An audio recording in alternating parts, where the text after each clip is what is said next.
It began with sails on the horizon, wooden dragons cutting through the mist, heading south, not for Britain this time, but toward the heart of the Muslim world. You're watching The Past Unearthed. If you love exploring the forgotten crossroads of empires, don't forget to subscribe, because today we uncover a clash few remember, when the Vikings met the warriors of Islam. The year was 844 AD.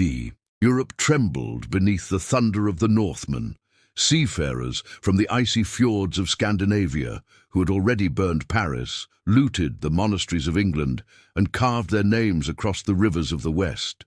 But this time, their longships turned toward warmer seas. The Mediterranean, that vast blue expanse dividing Christendom and Islam, beckoned to them like a road paved with silver and glory. They had heard stories, tales of cities richer than Rome, markets overflowing with silk, spices and gold, and rulers who commanded armies as vast as the sands of the desert. In the north, those tales had spread like wildfire among the Viking jarls. To men hardened by endless winter, the thought of a land of sun and wealth was irresistible. Their target would be Al-Andalus, Muslim Spain, a jewel of the Umayyad emirate, ruled then by Abd al-Rahman II from the glittering city of Córdoba. This was no ordinary kingdom. While much of Europe struggled in the shadow of the Dark Ages, Córdoba shone with science, poetry, and power. Its mosques and palaces reflected the brilliance of an empire that had carried the banner of Islam from Damascus to the Atlantic. But far away to the north, in the cold waters of the Atlantic, the Viking fleet was preparing. 50 longships, narrow, fast and lethal, set sail from the coasts of Scandinavia and Francia. Their oars beat the waves in unison as they rounded the tip of Brittany and entered the Bay of Biscay. The raiders had already learned the weaknesses of the Christian kingdoms, but Muslim Spain was different. The Vikings expected gold. What they found instead was a civilization ready to fight. Their first raids came suddenly. They struck the Galician coast, looting villages and monasteries. The people there had never seen such warriors before. Tall men with iron helmets, axes gleaming in the sun, shouting in a language no one understood. From Galicia, they moved southward, following the great rivers inland until they reached the Guadalquivir, the river that led to Seville. At that time, Seville was one of the wealthiest cities in the Muslim West. Its docks were lined with ships from North Africa, its bazaars filled with traders from the east.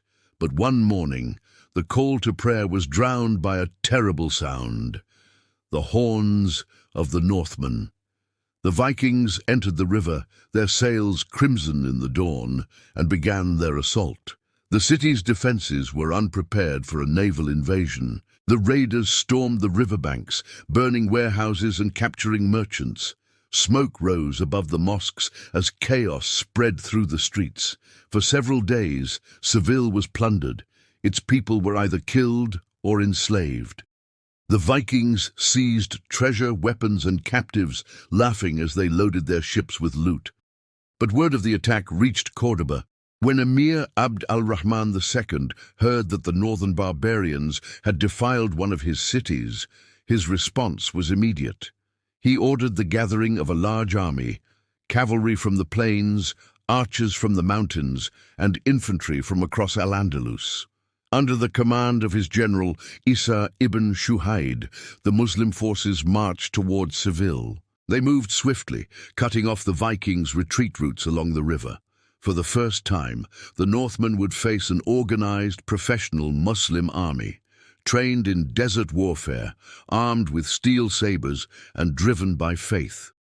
The clash that followed would decide not just the fate of Seville, but the limits of Viking ambition itself. As the Muslims approached, the Vikings fortified their position on a small island near the city.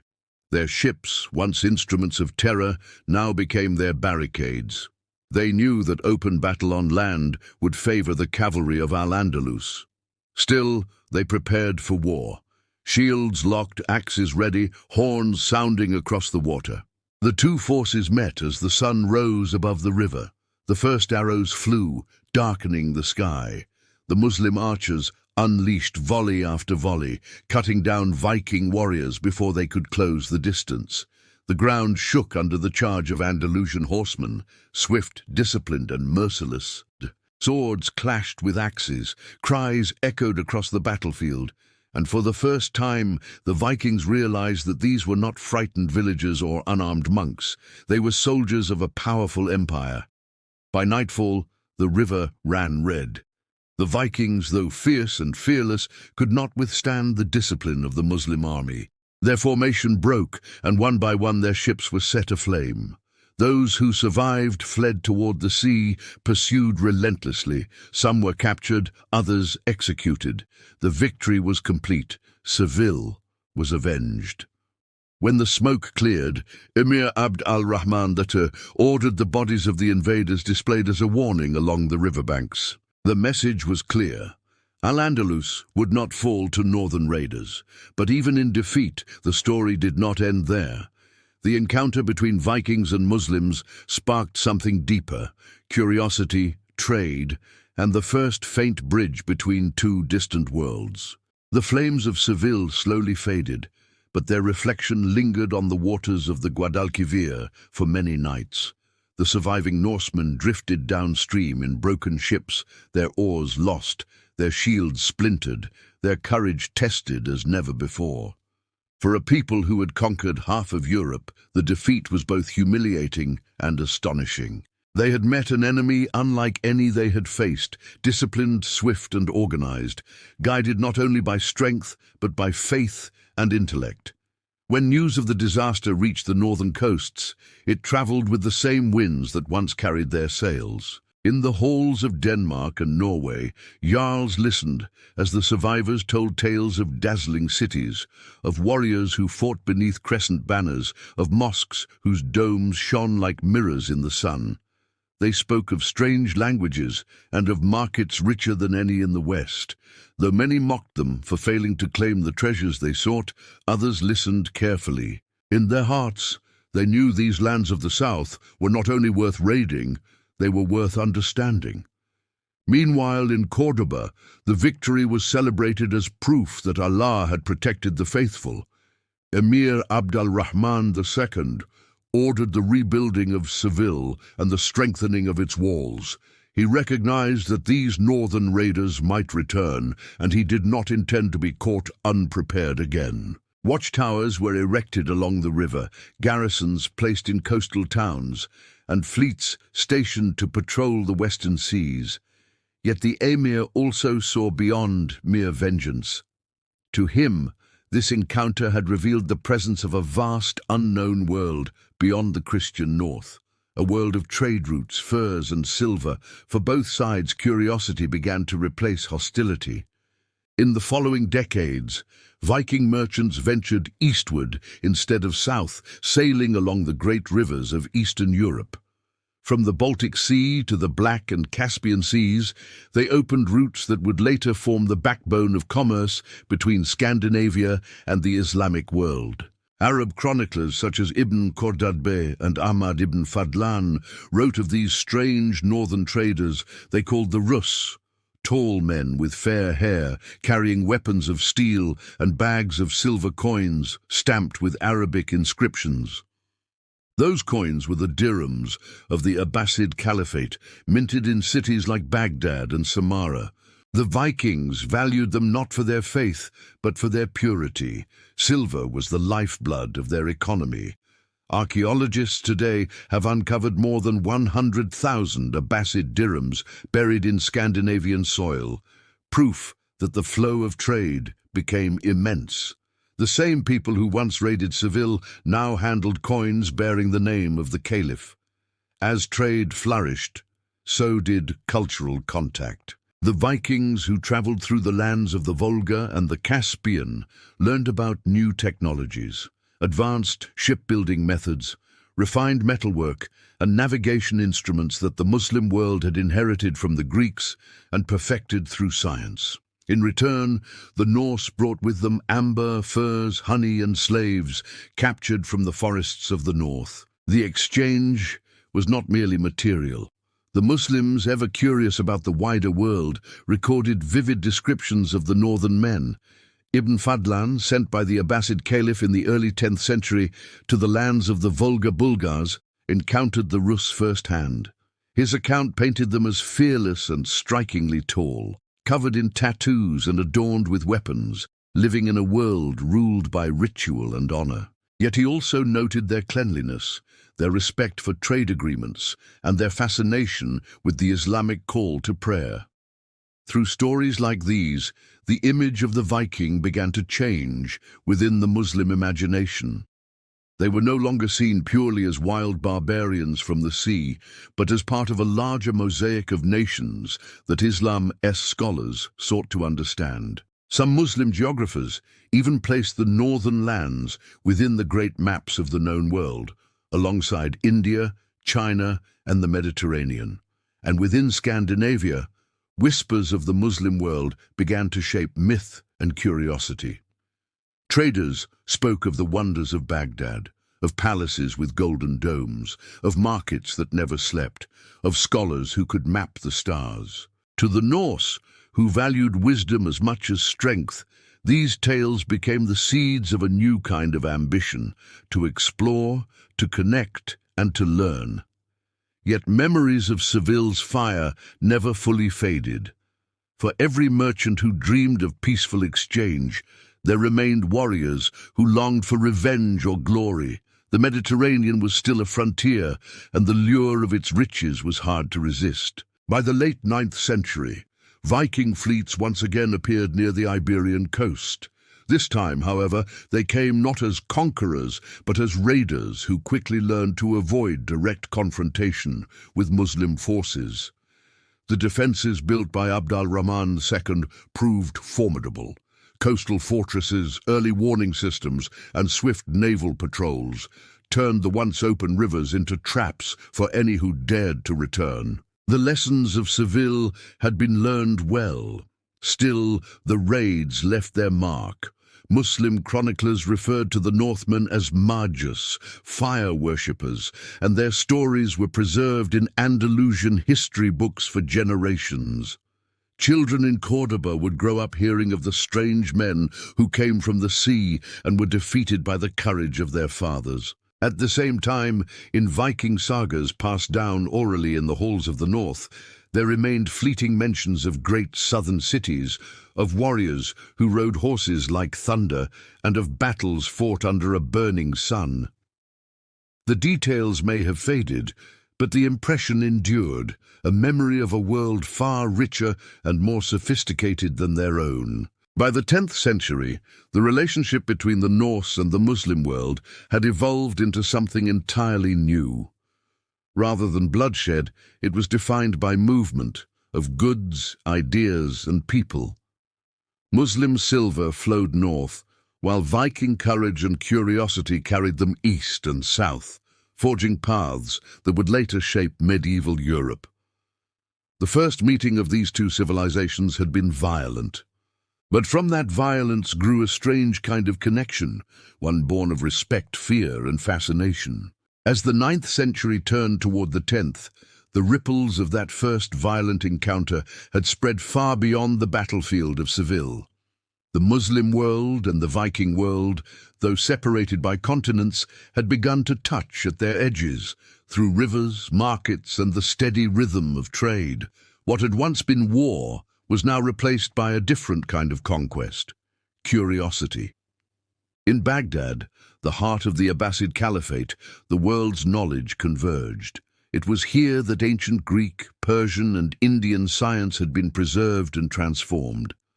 The scholars of the House of Wisdom mapped the stars, measured the earth, and debated philosophy beneath the lamps of marble halls. They recorded reports brought by merchants, travelers, and ambassadors, and among those stories were whispers of northern men with strange gods and fearless hearts.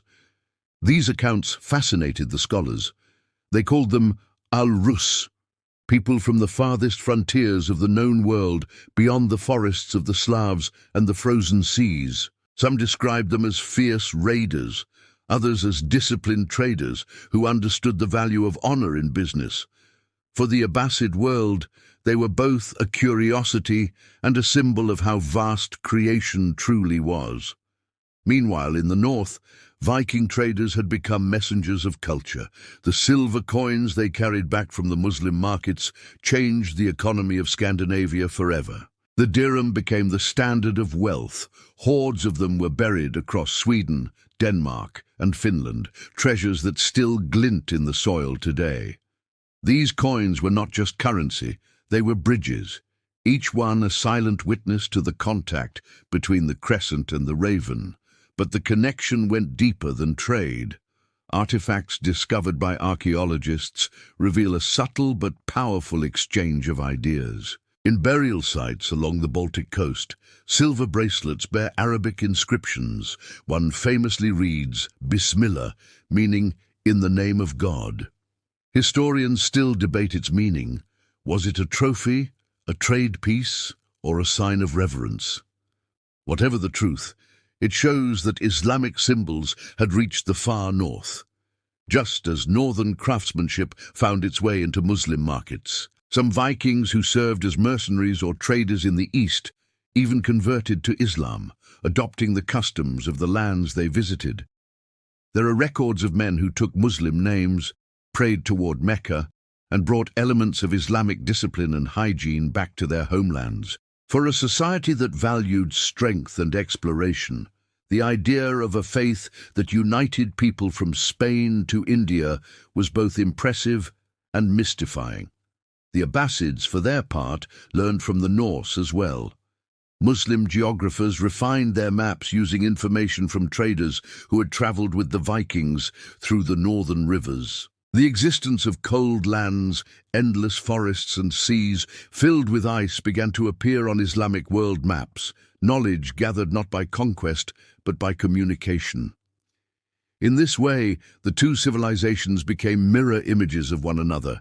The Vikings sought adventure, profit and knowledge. The Muslims sought understanding, expansion and wisdom. Both were bound by a restless desire to explore, one driven by the sea, the other by the mind. Yet even as their worlds touched, they remained profoundly different. The Norse gods were fading, their temples giving way to the slow rise of Christianity in the north. The Muslims, meanwhile, stood at the height of their power, united by the Quran, guided by centuries of learning, and confident in their vision of civilization. Still, something in the Viking spirit resonated with the Muslim sense of destiny. Both believed that life was a struggle, a test of courage, loyalty, and purpose. Both honored warriors who faced death without fear, and poets who could capture glory in words. It was this shared spirit, perhaps, that allowed the memory of their brief encounter to survive the centuries. As trade routes deepened, so too did the exchange of technologies. The Vikings learned advanced metallurgical techniques from Muslim craftsmen. Some of the finest steel weapons of the later Viking age bore patterns inspired by the famed Damascus blades. In return, the Muslims adopted new ship designs, long, narrow hulls and shallow keels that allowed vessels to navigate rivers more easily. These innovations spread quietly, shaping the maritime cultures of both worlds. Even language carried traces of this connection. Certain Arabic terms for navigation and astronomy entered northern dialects through traders, just as Norse words for goods and tools appeared in the markets of the Volga and beyond. It was an invisible dialogue, spoken not through diplomacy or conquest, but through commerce and necessity. By the mid-10th century, Viking traders had reached as far as the Caspian Sea, sailing under Muslim protection to trade in silk and spices. They entered cities like Derbent and Bukhara, places that seemed like visions from another world. They marveled at the vast mosques, the call to prayer echoing across courtyards, the scholars debating beneath the shade of palm trees. Some recorded these wonders in sagas that blurred myth with memory, and in the Muslim world, these travelers from the north became part of a larger tapestry, another thread in the story of human civilization's great encounters. The Vikings, once feared as destroyers, had become participants in the global exchange of ideas that defined the medieval age. Through this quiet transformation, the violence of Seville faded into legend. What endured was something far greater, the realization that even the fiercest of enemies could become partners in discovery. But the world was changing. As the 10th century drew to a close, the Viking Age itself began to wane. The same spirit that had sent their ancestors across oceans was now turning inward, reshaped by the spread of Christianity and the rise of new kingdoms. Their longships would soon rest, their runes replaced by the cross. Yet in their legacy, in the coins, the maps, and the shared stories, the memory of their meeting with Islam remained. In the libraries of Córdoba, scholars still copied texts describing the northern lands. In the halls of Scandinavia, skalds still sang of a southern empire where warriors rode swift horses and prayed to one god. The link between them endured. Fragile, distant, but unbroken. By the dawn of the 11th century, the world that had birthed both the Vikings and the great Muslim empires was beginning to change. The restless age of raiders and explorers was fading, replaced by the slow rise of kingdoms, cities, and organized faith. Yet the traces of their encounters, the war at Seville, the trade along the Volga, the silver coins scattered across the north, still whispered of a time when the world was vast and full of wonder. In Scandinavia, the Viking spirit began to soften. The longships that once carried war now carried pilgrims and merchants. The sound of hammers building churches replaced the clash of swords. Norway, Denmark, and Sweden turned toward Christianity, binding the northern world to the rest of medieval Europe. But the values that had defined the Norse, courage, adventure, and honor, did not disappear. They were simply reborn in new forms. Meanwhile, in Al-Andalus, the legacy of Emir Abd al-Rahman II and his successors endured. Seville rose again, stronger than before, its rebuilt walls a testament to resilience. Córdoba reached its golden age, a city of light and learning where philosophers, scientists, and poets gathered under the patronage of rulers who saw knowledge as the highest pursuit. The trauma of the Viking raid had long been healed, replaced by a quiet pride that they had withstood one of the fiercest forces of the north. The Muslims of Spain had faced countless enemies, Visigoths, Franks, and later Crusaders, but the Vikings remained a unique chapter in their story. They had arrived like ghosts from the sea, struck with fury and vanished just as quickly. Yet that single encounter had altered the map of history, reminding both civilizations of how wide the world truly was. In the centuries that followed, historians and travelers continued to mention the meeting between the Crescent and the Raven. Some wrote of it as a cautionary tale, of arrogance punished by divine justice. Others saw it as proof that knowledge, not conquest, was the true path to greatness. For the Islamic world, the Vikings became symbols of the untamed North. For the Norse, the Muslims represented the sophistication and wealth of the South. But beyond labels and legends, what remains most remarkable is the evidence they left behind. Across the Scandinavian countryside, archaeologists have uncovered treasures that tell of this forgotten dialogue. Silver coins stamped with Arabic calligraphy, fragments of silk from the markets of Baghdad, and ornaments shaped in styles that blended east and north. Each artifact is a silent story, a reminder that even in an age of war, humanity found ways to connect. In one Viking burial mound, a ring inscribed with the words, "For Allah," was found on the finger of a woman buried over 1,000 years ago. No one knows her name or how she came to possess it. Perhaps it was a traded trinket, perhaps a cherished token brought back by a lover from distant lands. Yet that single ring symbolizes everything this encounter represents: curiosity, exchange, and the unseen ties that bind human history together. For the Muslims, The Norse encounter reinforced the importance of vigilance and knowledge. The scholars of Córdoba and Baghdad recorded these events not only as military episodes, but as lessons about the power of preparedness and understanding. They wrote of how the sea could bring both danger and opportunity, a truth that would later guide Muslim explorers across the Indian Ocean and into Africa and Asia. And for the descendants of the Vikings, these contacts opened their eyes to the grandeur of the wider world. From trade with the Abbasids, they learned the value of organized markets, written contracts, and measured coinage, tools that would one day underpin the rise of northern European states. In a way, the Vikings' journey towards civilization passed through the shadow of Islam's golden age. Centuries later, when European explorers began to cross new oceans, they carried with them a legacy shaped in part by these early encounters. The curiosity that drove men like Leif Erikson to sail westward had been born from generations of contact with cultures far beyond their own. In the markets of the Caliphate, they had glimpsed what was possible: vast trade networks, scientific knowledge, and faith that united nations. History often remembers the clash of swords more vividly than the meeting of minds. Yet sometimes it is in those rare crossroads where two distant civilizations collide that humanity takes its greatest steps forward. The Muslims and the Vikings never shared a peace treaty, never built an alliance, and never fought a second great battle. But through conflict came contact, and through contact came connection. The story of their meeting is not one of endless war, but of transformation. From the ashes of Seville rose a stronger Al-Andalus. From the defeat on the river came a generation of Vikings who sailed not to destroy, but to discover.